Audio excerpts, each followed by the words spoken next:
Good morning, welcome to our intellectual quality और learning platform. तो हम अपने डेली करंट अफेयर सीरीज की ओर आगे बढ़ते हैं। उससे पहले कुछ मोटिवेशनल कोट्स के बारे में जानेंगे।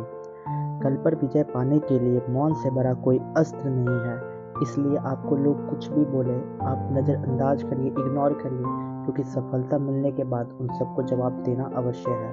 तो इसीलिए अभी मौन रहिए ताकि सफलता मिलने के बाद उन सबों को जवाब दे सकें। तो इसी के साथ हम अपने डेली करंट अफेयर सीरीज की ओर आगे बढ़ते हैं। इससे पहले आप सभी लोग हमारे टेलीग्राम ग्रुप पर जुड़ जाइएगा। यहाँ पे आपको सारे पीडीएफ प्रोवाइड होंगे हमारे यूट्यूब सेशंस के। तो चलिए 22 नवंबर 2023 के सारे करंट अफेयर्स को हम डिटेल में कवर करेंगे, तो वीडियो के अंत तक बने रहिएगा।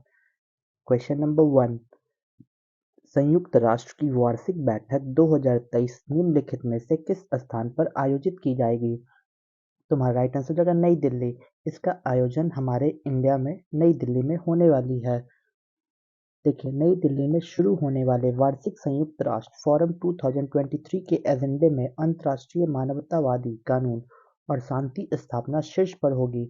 इस 2 दिवसीय फोरम का आयोजन united service institute of India द्वारा international committee of red cross और centre for UN peace keeping operation के सहयोग से किया जाएगा। इस मंच का उद्देश्य यह है कि एक इंटरैक्टिव बहुहितधारक दृष्टिकोण के माध्यम से संयुक्त राष्ट्र शांति अभियानों में अंतर्राष्ट्रीय मानवीय कानून ढांचे को लागू करने की प्रयोज्यता और सीमाओं पर चर्चा करना है। तो ये पॉइंट्स आप याद रखिएगा कि हाल ही में annual meeting United nation forum 2023 कहाँ पे आयोजित की जा रही है? तो नई दिल्ली में इसका आयोजन होगा। तो चलते हैं नेक्स्ट क्वेश्चन नंबर 2 में। निम्नलिखित में से किस दिन महिला उद्यमिता दिवस मनाया जाता है? तुम्हारा राइट आंसर हो जाएगा 19 नवंबर। 19 नवंबर को वुमेन एंटरप्रेन्योरशिप डे सेलिब्रेट किया जाता है। तो जानते हैं इसके पॉइंट्स के बारे में। महिला उद्यमिता दिवस महिला उद्यमियों को मनाने और समर्थन करने के लिए समर्पित एक वैश्विक आंदोलन है जो प्रति वर्ष 19 नवंबर को मान्यता दी जाती है। यानी इस दिन हम लोग सेलिब्रेट करते हैं 19 नवंबर को वुमेन एंटरप्रेन्योरशिप डे। तो यह दिन व्यापार जगत में महिलाओं के महत्वपूर्ण योगदान को स्वीकार करने, लिंग समावेशी उद्यमिता को बढ़ावा देने और महिला नेताओं की अगली पीढ़ी को प्रेरित करने के लिए एक मंच के रूप में कार्य करता है। तो हर वर्ष याद रखिएगा कि 19 नवंबर को वुमेन एंटरप्रेन्योरशिप डे सेलिब्रेट किया जाता है ताकि वुमेन को बढ़ावा दिया जा सके। क्वेश्चन नंबर 3 में चलते हैं। Famous E.S. Byatt passed away recently, who were they? प्रसिद्ध E.S. ब्याट का हाल ही में निधन हो गया, वे कौन थे? तो राइट आंसर हो जाएगा नॉवेलिस्ट। ये एक नॉवेलिस्ट थे। तो जानते हैं इनके पॉइंट्स के बारे में। प्रशंसित ब्रिटिश उपन्यासकार एंटोनिया सुसान बायट, जिन्हें व्यापक रूप से E.S. के नाम से जाना जाता है, बायट का 87 वर्ष की आयु में निधन हो गया। लगभग 6 दशकों के साहित्यिक करियर के साथ बायट ने साहित्य जगत पर एक अमिट छाप छोड़ी। उनके उल्लेखनीय कार्य पोजीशन ए रोमांस ने उन्हें 1990 में प्रतिष्ठित बुकर प्राइज दिलाया। यानी इन्हें बुकर प्राइज से भी सम्मानित किया गया। पोजीशन अ रोमांस कब? तो 1990 में। तो इनका निधन 87 वर्ष की उम्र में हो गया, जिनका नाम है एंटोनिया सुसान बॉयट जी, जिसको नॉर्मल E.S. बॉयट के नाम से भी जाना जाता है। ये एक नॉवलिस्ट है। ये पॉइंट्स भी आप याद रखिएगा।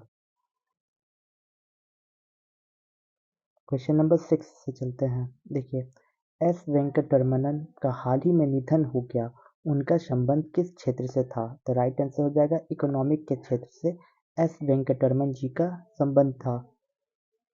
देखिए, भारतीय रिजर्व बैंक RBI के द्वारा पूर्व गवर्नर एस वेंकटरमन का आज सुबह संक्षिप्त बीमारी के कारण निधन हो गया। श्री वेंकटरमन भारतीय प्रशासनिक सेवा के सदस्य थे और RBI गवर्नर की भूमिका निभाने से पहले उन्होंने वित्त सचिव और बाद में कर्नाटक सरकार के सलाहकार के रूप में भी कार्य किया था।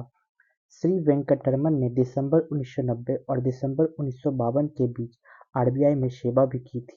तो ये पॉइंट्स याद रखिएगा क्योंकि ये हमारे लिए बहुत ही महत्वपूर्ण बात है कि एस वेंकटरमणन जी का निधन हो गया। ये पूर्व RBI के गवर्नर भी रह चुके हैं।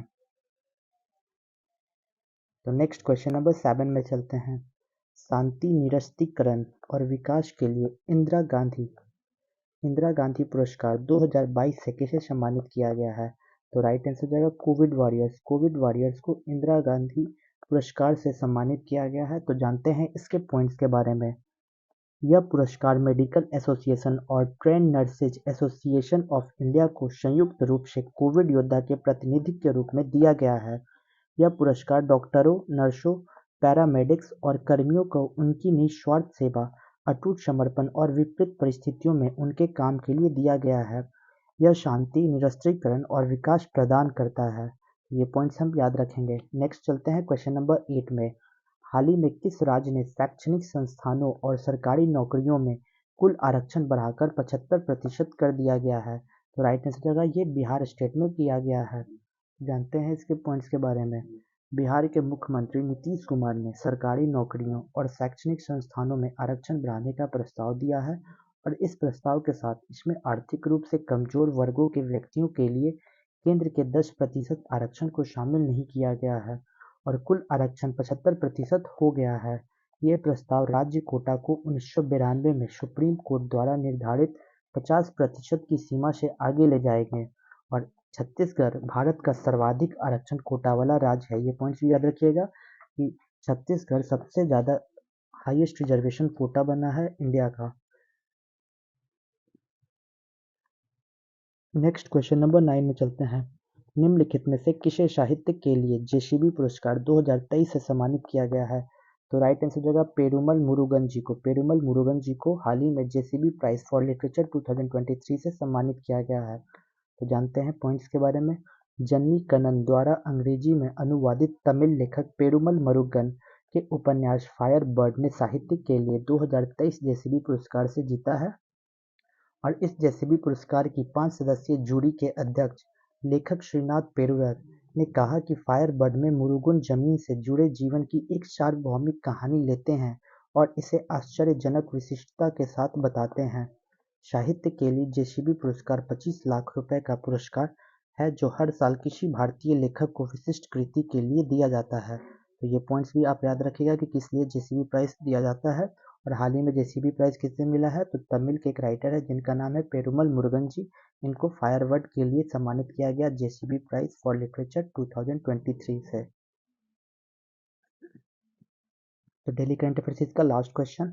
स्पेशल प्रोटेक्शन ग्रुप का नया प्रमुख किसे नियुक्त किया गया है? तो राइट आंसर हो जाएगा आलोक शर्मा। आलोक शर्मा को हाल ही में अपॉइंट किया गया है new chief of special protection group.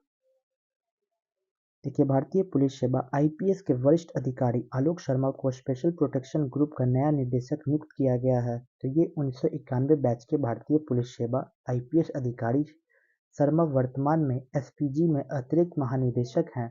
तो इनको हाल ही में आलोक शर्मा को बनाया गया है new director of the special protection group SPG का नया डायरेक्टर।